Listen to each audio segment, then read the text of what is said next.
Hello student, कैसे हैं आप लोग। आई होप आप स्वस्थ होंगे, मस्त होंगे और बोर्ड की तैयारी में तो जुटे ही होंगे। ठीक, तो इन्हीं तैयारी को लेकर आज हम बहुत इंपॉर्टेंट जो हर साल इस चैप्टर से भर भर के क्वेश्चंस आते हैं उस चैप्टर से कुछ ही क्वेश्चंस करेंगे। तो चैप्टर का नाम है पुष्पी पाठकों में लैंगिक जनन। ठीक, तो इनसे कुछ क्वेश्चन आज करते हैं। चलिए देखते हैं कि कौन से हैं क्वेश्चन। तो इनमें हमारे आते हैं, पहला क्वेश्चन है पराग नलिका का अध्यावरण बीजांड में प्रवेश क्या कहलाता है। तो पहले पराग नलिका क्या है, तो जब ये, इसको समझ लीजिए, जब पराग कण वर्तिकाग्र पर आता है तब क्या होता है कि ये एक नली बनाता है जिसे हम क्या बोलते हैं, पराग नली। ठीक, अब इसी पराग नली से नर युग्मक आते हैं और आकर कहाँ जाते हैं, बीजांड में। तब यही ये बोल रहा है कि जो ये पराग नली है ये क्या करता है, अध्यावरण द्वारा बीजांड में प्रवेश कहलाता है। अध्यावरण क्या है, तो बीजांड के ऊपर जो आवरण पाया जाता है उसे हम क्या बोलते हैं, उसे हम अध्यावरण बोलते हैं। तो यही ये बोल रहा है कि अध्यावरण से जाएंगे तो अध्यावरण के अंडे द्वार बोलेंगे, ये भी नहीं होगा। विभागीय बोलेंगे, ये भी नहीं होगा। या का और खा, जब का और खा गलत है तो ये भी गलत है और इनमें से कोई नहीं। तो यानी सही हमारा कौन सा होगा, इनमें से कोई नहीं। अगर निभागीय का देखें तो निभागीय, निभाग का क्षेत्र ये होता है। अगर हम बीजांड को बनाएं, ठीक, तो अगर हम बीजांड को बनाएं तो बीजांड में, ठीक, ये रहा, ये आपकी अंडकोशिका रही, ठीक, और ये सिनर्जिड रही, ये पोलर रही। इन सबको हम अगर समझे तो अगर पराग नलिका इधर से जाएगा तो क्या होगा, इसीलिए हम इसको, जो अंडद्वार होता है अंडद्वार ये होगा, निभागीय ये होगा और इसमें में से ये दोनों नहीं होगा, यानी इनमें से कोई नहीं। अब हम दूसरा देखते हैं।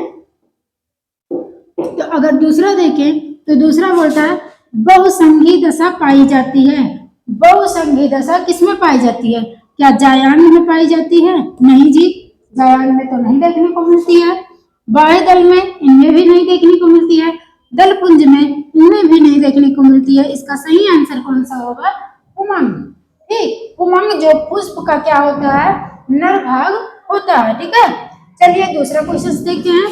तो अगर हम दूसरा क्वेश्चन देखें तो इनमें हमारे आते हैं लघु बीजाणु, यानी 112 लघु बीजाणुओं के निर्माण हेतु लघु बीजाणु मात्र कोशिकाओं में कितने अर्धसूत्री विभाजन होंगे।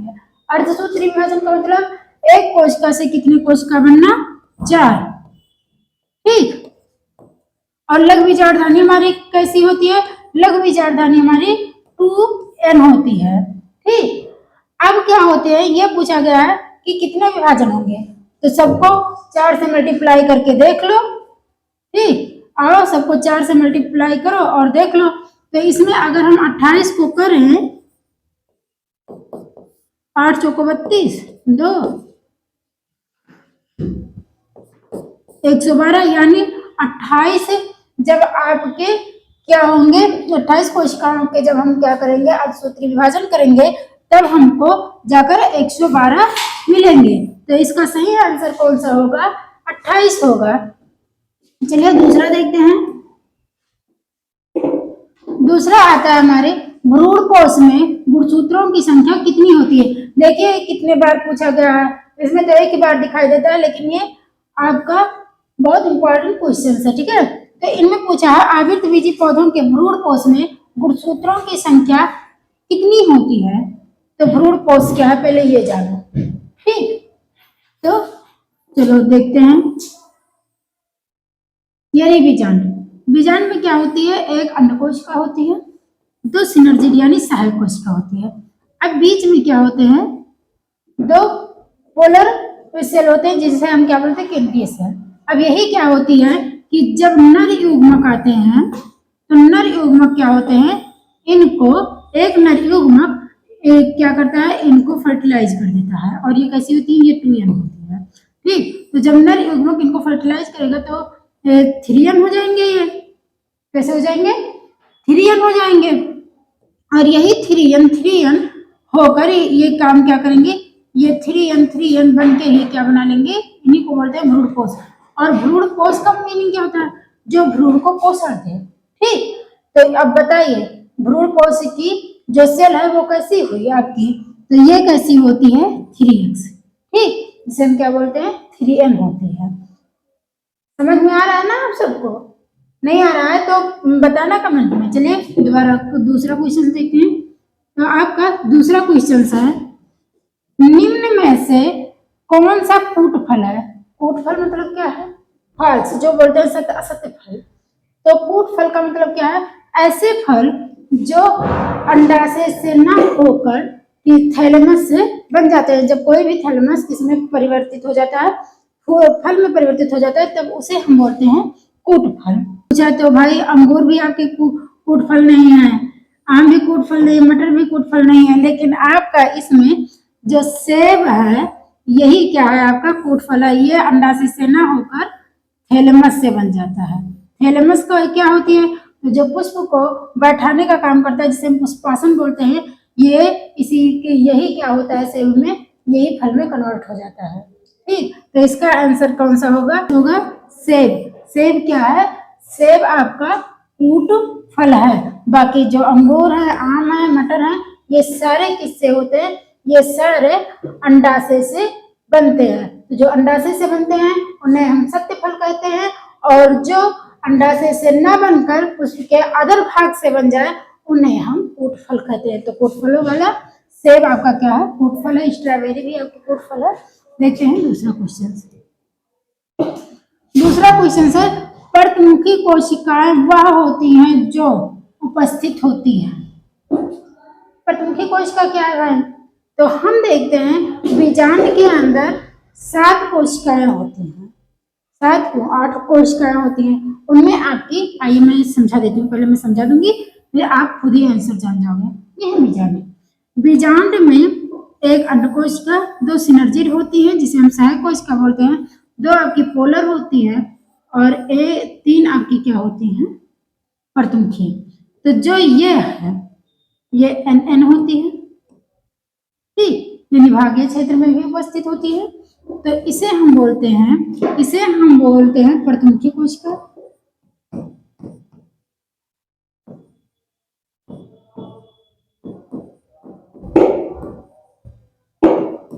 और इसे हम बोलते हैं केंद्रीय कोशिका।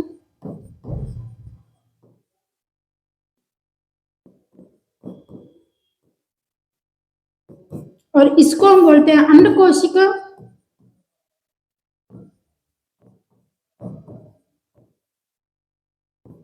और जो ये दोनों हैं इन्हें हम बोलते हैं सहायक कोशिका।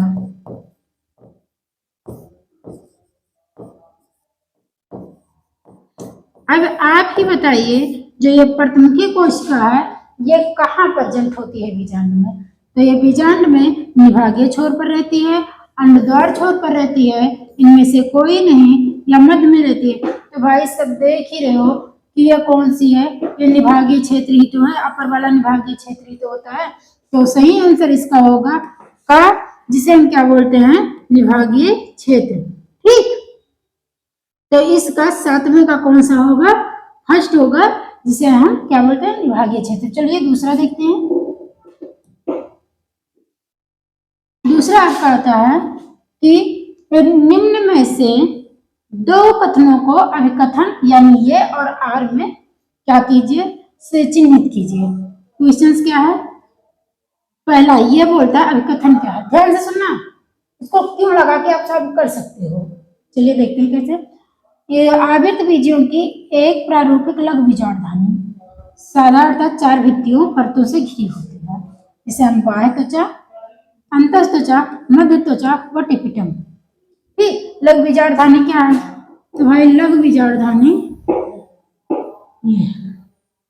ठीक, अब क्या होता है? लघु बीजाणुधानी के अंदर कितनी परत देखने को मिलती है? तो 4 परत देखने को मिलती है, जिन्हें हम क्या क्या कहते हैं?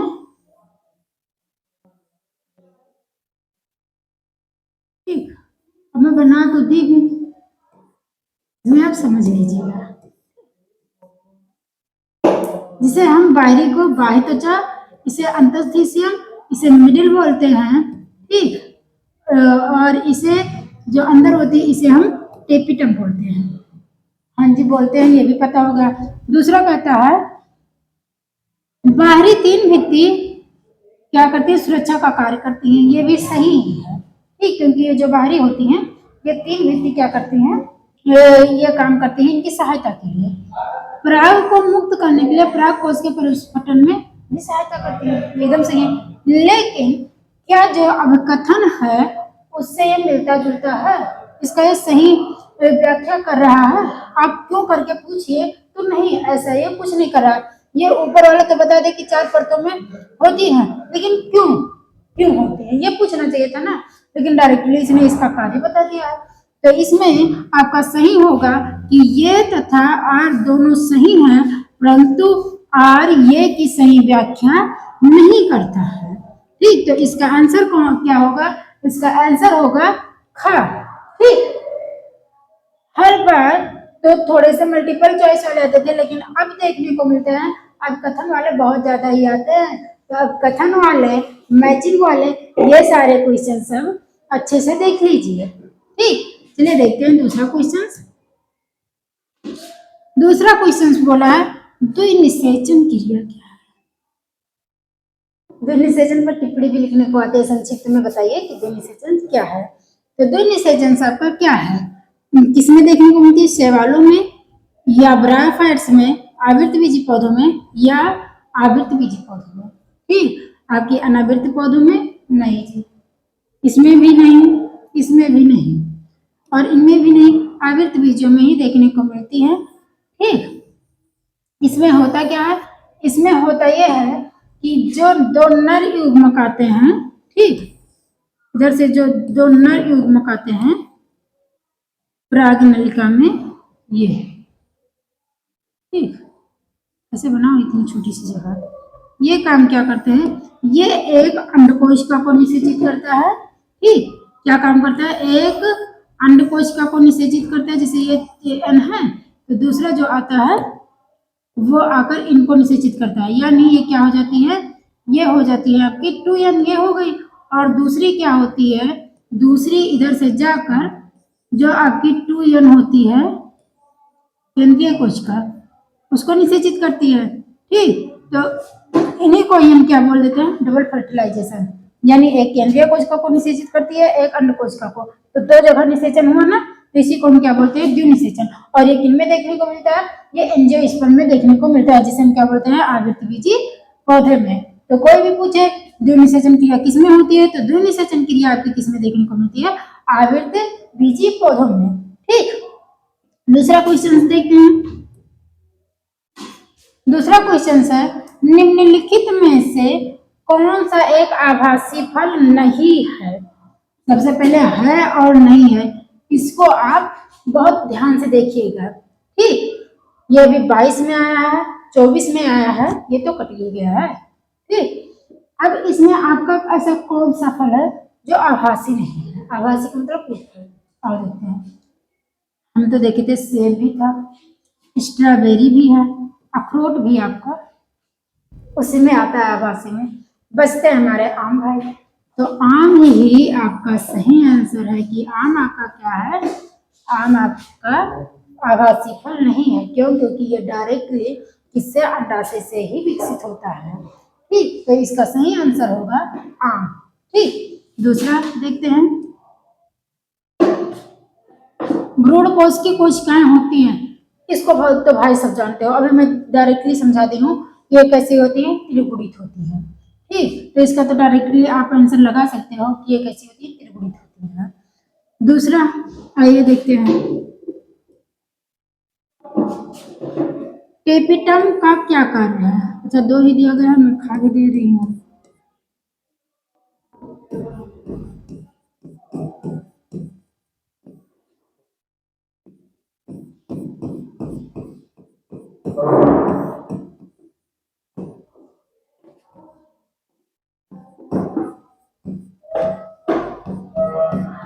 करती हूँ या घाव का हो जाएगा,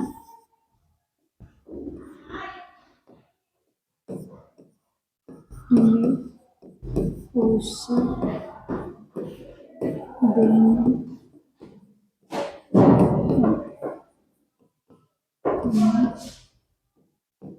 करती है।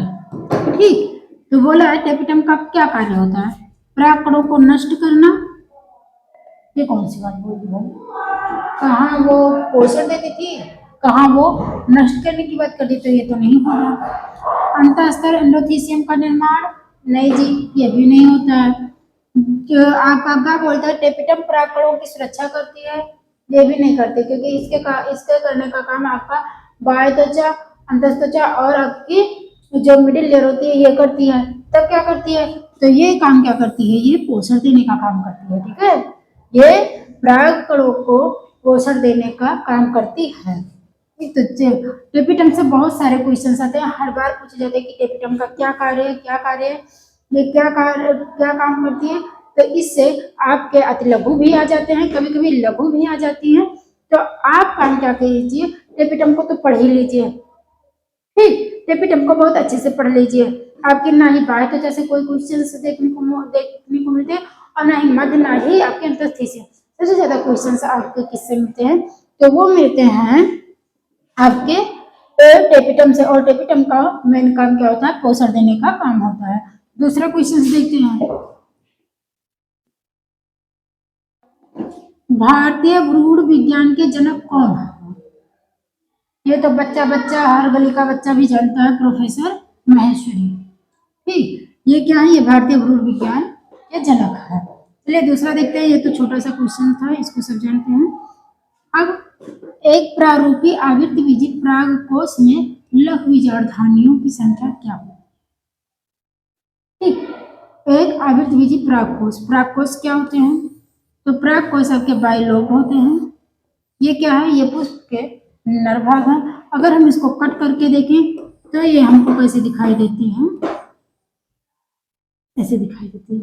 अब इसमें पूछा है बीजाणुधानी, बीजाणुधानी मतलब जिसमें आपके परागकण बनते हैं। तो कितनी हो गई? तो एक परागकोश में बीजाणुधानियों की संख्या कितनी होती है? 1 2 3 4। तो कितनी होती है? 4। ठीक, आइए दूसरा देखते हैं। लघुबीजाणुओं के निर्माण के लिए एक प्रक्रियात्मक लघुबीजाणु मात्र कोशिका में कितने अर्धसूत्री विभाजन होंगे? बताइए। मैं आपको बताई थी, फर्स्ट क्वेश्चन शायद यही आया था हम लोग का, कि जो ये होती हैं लघुबीजाणुधानियों में, इसमें कैसा विभाजन देखने को मिलता है? तो इनमें हम अर्धसूत्री विभाजन देखते हैं। अर्धसूत्री विभाजन, तो अर्धसूत्री विभाजन में आपकी कितनी कोशिकाएं बनी थी? 4। ठीक, कितनी बनती है? 4 कोशिकाएं बनती हैं। ठीक, 4 कोशिकाएं बनती है। अब जब 4 कोशिकाएं बनती हैं तो इन 4 कोशिकाओं में आपके क्या होंगे? 200 पहले से ये बना है, अब इसमें अर्धसूत्री विभाजन का से ये बना है, तो कितने से बना है? 50। ठीक, 50 चौको कर दो भाई मल्टीप्लाई, तुम लोग तो मैथ के बहुत ज्यादा विशेषज्ञ ही हो। ठीक, 200। ठीक, तो इसके सही आंसर कौन से होंगे? 50। दूसरा देखते हैं,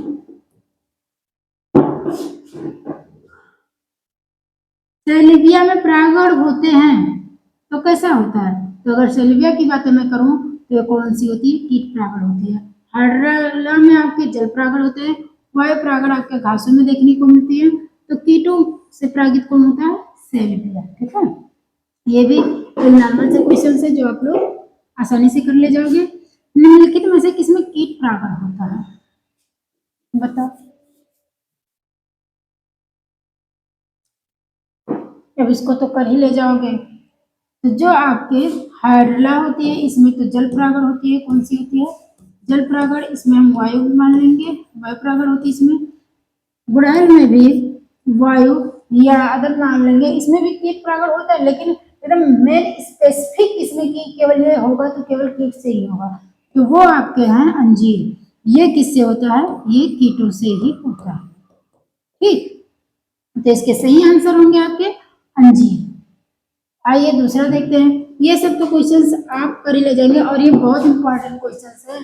ठीक, अगर आप इसको वन शॉट को देख लिए उसके बाद आपका क्वेश्चन पेपर में लैंगिक जलन से क्वेश्चन से सारे कंप्लीट हो जाएंगे। ठीक है, चलिए देखते हैं। यदि किसी पौधे की पत्ती की कोशिकाओं में गुणसूत्रों की संख्या 24 है तो उसके भ्रूण कोश में गुणसूत्रों की संख्या कितनी होगी? ये तो बड़ा इजी भी है। ठीक, तो ये इसमें क्या होंगी, इनमें कितनी होंगी? 36। कितनी होंगी? 36। ठीक, ये कि आप लोग इसको जानते ही हैं, इसको एक्सप्लेन करने की कोई जरूरत ही नहीं है। ठीक, तो चलिए अब दूसरा देखते हैं। निभाग पाया जाता है परागकण में, भ्रूणकोश में, बीजांड में, ये सभी में। 10 बार बता चुकी हूँ क्योंकि भ्रूणकोश से बहुत सारे क्वेश्चन आते हैं, हर साल एग्जाम में देखने को मिलते हैं। इसीलिए अब आप बताओ कि निभाग पाया जाता है। बच्चे दो चीजों में कंफ्यूज होते हैं, नाभिका और निभाग, ये क्या है? आइए हम इन कंफ्यूजन को एक मिनट में सॉल्व करते हैं। ये आपकी क्या है? बीजांड हो गई। अब बीजांड में क्या हुए? ये इसमें तो कई कोशिकाएं पाई जाएंगी, बहुत अच्छे से देख लीजिए। ठीक, तो जो ये भाग होता है इसे हम निभाग बोलते हैं। क्या बोलते हैं? निभाग। निभाग या निभागीय क्षेत्र। लेकिन जो यहाँ होती है, जो पर्णवृंत से सॉरी जो किसी होती है, जो आपकी बीजांड वृंत को जोड़ने का काम करती है, बीजांड और बीजांड वृंत को जो जोड़ने का काम करती है, इसको हम क्या बोलते हैं? इसे हम नाभिका बोलते हैं। ठीक, इसे हम नाभिका बोलते हैं। लेकिन जो ये अपर वाले पार्ट पाए जाते हैं इसे निभाग बोलते हैं। तो आप इसको बोल दे सकते हैं नाभिका को। अगर ना समझ पाए तो मैं लिख देती हूँ कि बीजांड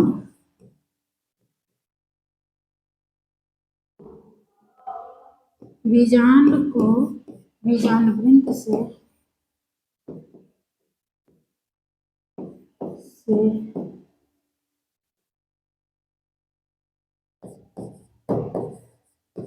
जोड़ने के स्थान को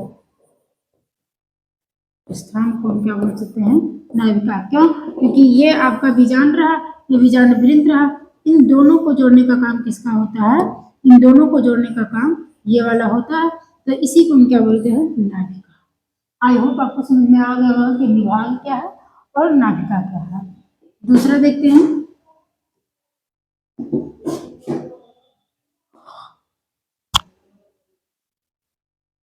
पुष्पीय पादप का कौन सा भाग अगुणित होता है? युग्मज? नहीं जी, ये तो 2n हो जाता है। पत्ती? ये भी नहीं होगी। जड़? ये भी नहीं होगी। तो आपका बचता कौन सा है? नरयुग्मक। नरयुग्मक क्या होता है? नरयुग्मक आपका अगुणित होता है। ठीक, चलिए दूसरा देखते हैं। द्विनिषेचन का तात्पर्य है? कीजिए, काफी इजी क्वेश्चन है। द्विनिषेचन में बता भी दी हूँ कि क्या है। चलिए कर लीजिए खुद से, पढ़ते हैं क्या है। ऑप्शन पहला, दो नर युग्मक का अंड कोशिका से संयोजन, कोई क्षमता नहीं है, ये तो नहीं है। एक नर युग्मक का अंड कोशिका से दूसरे का द्वितीय को केंद्रक से संयोजन, क्या लगता है? ये सही है, तो आपको यही सही आंसर मिला। तीसरा भी देख लेते हैं। एक नर युग्मक का अंड कोशिका से तथा दूसरे का सिनर्जिड कोशिका से। कहाँ से सिनर्जिड? सिनर्जिड को तो मार के जाता है। एक सिनर्जिड को क्या करता है? मार के जाता है। ये तो होगा नहीं। उपयुक्त सभी कहाँ? जब दो गलत ही हैं तो उसमें कहाँ से उपयुक्त सभी? तो यानी आपका सही आंसर क्या होंगे?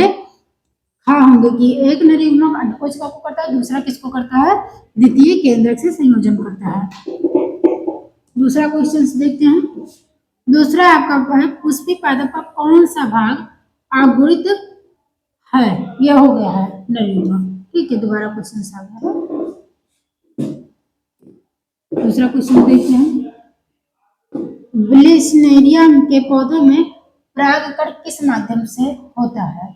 जो इसमें परागण होता है वो किस माध्यम से होता है? जल द्वारा, वायु द्वारा, कीटों द्वारा या मनुष्य के द्वारा? ठीक, तो इसमें ब्लेशनेरिया में किसके द्वारा होता है? जल के द्वारा। किसके द्वारा होता है? जल के द्वारा परागण होता है। चलिए दूसरा देखते हैं। दूसरा पूछता है घास परिवार में बीज पत्र को कहते हैं परिसल्क। क्या बोलते हैं? परिसल्क बोलते हैं। ये बहुत इजी है और ये आपका 2023 में पूछा गया है। चलिए दूसरा देखते हैं। आओ इसको मिलाओ, क्योंकि अब ये सब क्वेश्चंस बहुत अच्छे अच्छे आते हैं। तो इसको अगर हम देखें तो परागकण में स्पोरोलेनिन, परागकण के ऊपर एक बहुत अच्छा खासा एक लेयर होती है जिसे हम क्या बोलते हैं, एक अस्तर पाई जाती है स्पोरोलेनिन की, जो बहुत ज्यादा क्या होती है, हार्ड होती है। चाहे अम्ल क्षार किसी से भी आप तोड़े तो ये नहीं टूटती है। चलो दूसरा क्वेश्चन। अच्छा चलो इसको पहले सॉल्व कर लें फिर दूसरा करवाते हैं इसी से रिलेटेड। तो परागकण के ऊपर क्या पाई जाती है? स्पोरोलेनिन पाई जाती है। दूसरा द्विनिषेचन किसमें होगा? द्विनिषेचन आपके एंजियोस्पर्म में होगा। एक मिनट।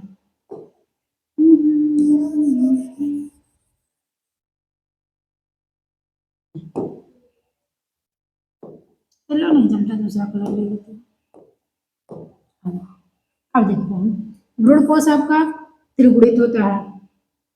उसके बाद स्पोरोलेनिन इसमें पाया जाता है। हमेशा मैचिंग में एक दो क्वेश्चंस अगर सही आपको मिलते हैं तभी आप कर ले जाओगे।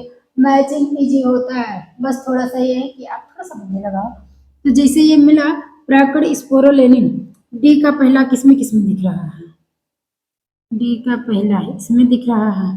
संभावना तो इसकी इसकी लगती है। इसमें डी का पहला दिखता नहीं तो ये तो होगा नहीं। इसमें भी डी का पहला नहीं है, इसमें भी नहीं है, तो क्या ये ही सही है?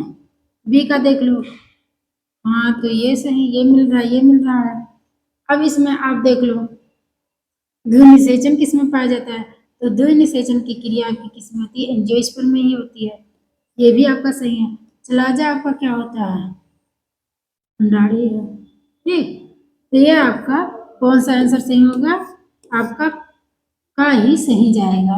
ये मैचिंग वाले हर साल आते हैं भाई, इसको पढ़ लीजिए। अब स्पोरोलेनिन पर आते हैं दूसरा क्वेश्चन। आपसे एक क्वेश्चन और पूछा जाएगा, स्पोरोलेनिन कहाँ अब्सेंट होता है? तो स्पोरोलेनिन जनन छिद्र पर क्या होते हैं? तो जनन छिद्र पर अब्सेंट होते हैं। ये जो प्राग ये ठीक, ये आपकी प्रागनलिका हुई। प्रागनलिका के ऊपर तो पाए जाते हैं स्पोरोलेनिन, लेकिन जनन छिद्र पर क्या होते हैं? अब्सेंट होते हैं। ये भी क्वेश्चन पूछ सकता है, तो थोड़ा सा ध्यान रखना। दूसरा देखते हैं। एक परागकोश में परागधानियों की संख्या कितनी होती है? मतलब परागधानी, परागधानी का मतलब क्या है? कि जिसमें परागकण रहते हैं। तो परागधानियों की संख्या कितनी होती है?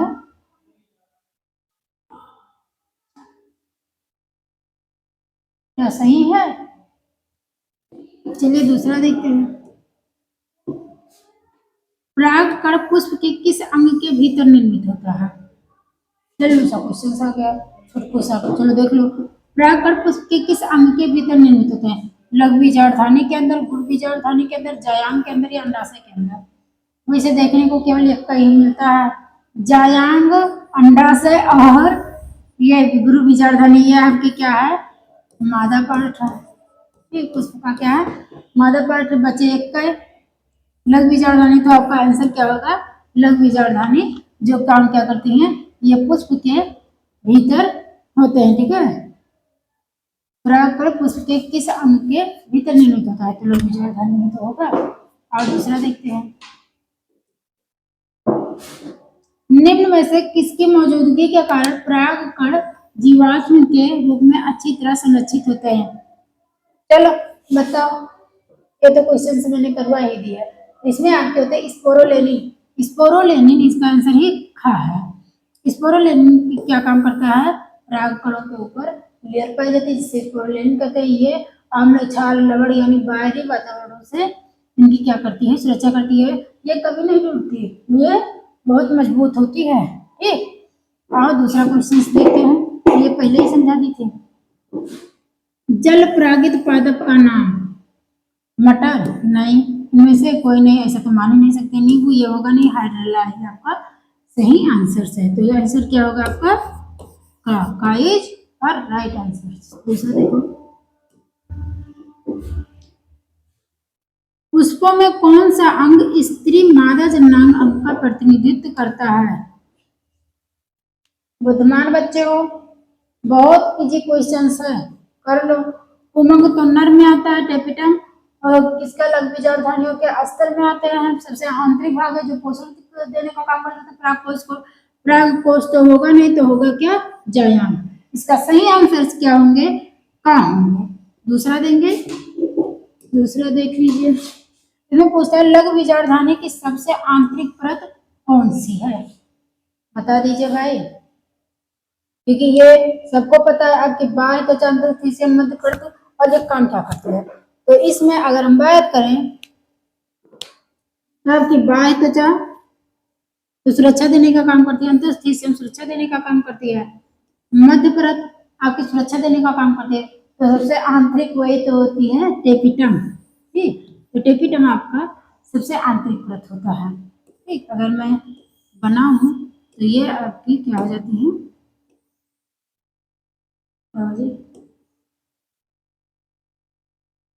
ये बाह्य परत, उसके अंदर पाई जाती है अंतःस्थिशियम, अंतःस्थिशियम के अंदर पाई जाती है आपकी मिडिल लेयर, और मिडिल लेयर के अंदर पाई जाती है आपकी टेपिटम। टेपिटम के अंदर केंद्रक भी उपस्थित होते हैं इसी से। ठीक, और इसमें क्या होते हैं, यही काम क्या करता है, यही परागकणों को पोषण देने का काम करता है। आई होप आपको समझ में आया होगा कि टेपिटम क्या होता है। ये लघु बीजार्ध ध्वनि की सबसे आंतरिक परत होती है। दूसरा देखते हैं, दूसरा क्वेश्चन होता है आवृतबीजी पौधों के भ्रूणपोष हैं। इसको आंख बंद करके लगा दो त्रिभुज। ठीक, भ्रूणपोष से आएगा, इसको मैं समझाती हूँ बहुत अच्छे से। अब लघु बीजार्ध ध्वनि की किस परत की कोशिकाएं द्विकेंद्रीय होती है? किसी और में केंद्र कभी देखे थे?